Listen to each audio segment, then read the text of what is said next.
Salam, bugün relative clause mövzusundan biz who, that və which-in işlənmə formalarına baxacağıq. İlk növbədə biz who ilə başlayırıq cümləni. Cümlədə the woman who lives next door is a doctor.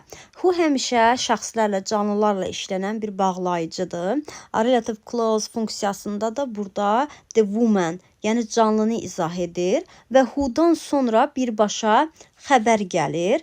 Bəzi hallarda mübtəda xəbər də olan hallar var. Növbəti dərslərdə onu da izah edəcəm. Amma əsas işlənmə vəziyyəti belədir ki, who budaq cümlənin mübtədası funksiyasında işlənir. Yəni burada mübtəda buraxılıb, mübtəda əvəzinə who işlənib, mübtədadan sonra isə birbaşa xəbər gəlir, lives. Burada xəbərin təkdə olması da deməli the woman-dan asılıdır. The woman ki təkdə olduğuna görə lives də burada təkdə olur.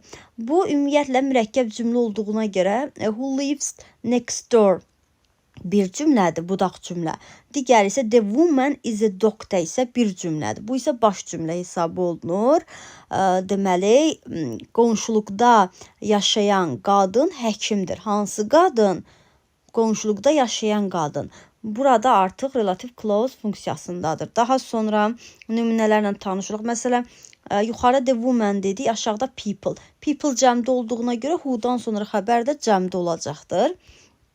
Növbəti nümunələrə baxaq. Məsələn, bunlar eynilik təşkil edir. Gəlin aşağıdakı cümlələrə baxaq. Məsələn, someone olan hissədə yenə canlıya aid olduğuna görə burada who işlənir. Who-dan sonra isə xəbər təkdə işlənir. Çünki someone bildiyimiz kimi törəmə əvəzlidir.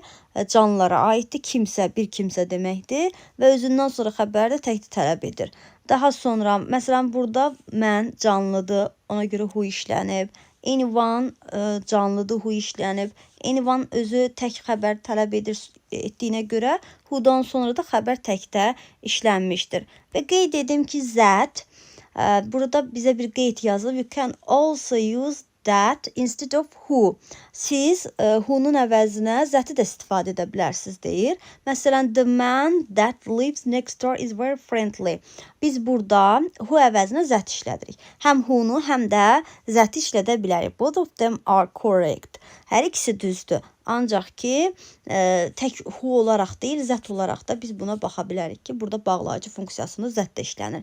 Daha sonra keçirik biz which-ə. Which isə cansızlara aid olur. Məsələn, burada cheese yazılıb, düzdürmü?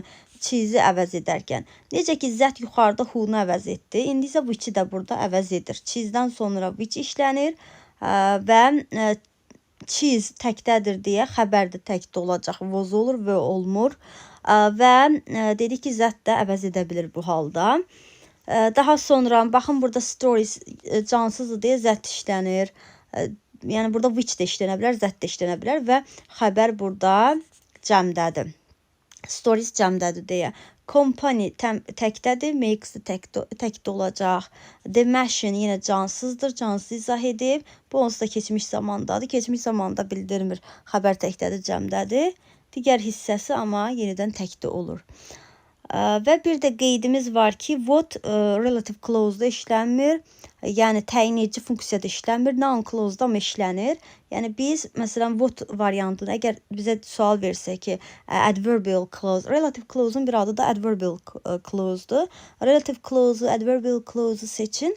O zaman biz what olan cümlələri seçməyəcəyik. Çünki what təyin edici funksiyasında işlənmir. Bu qədər.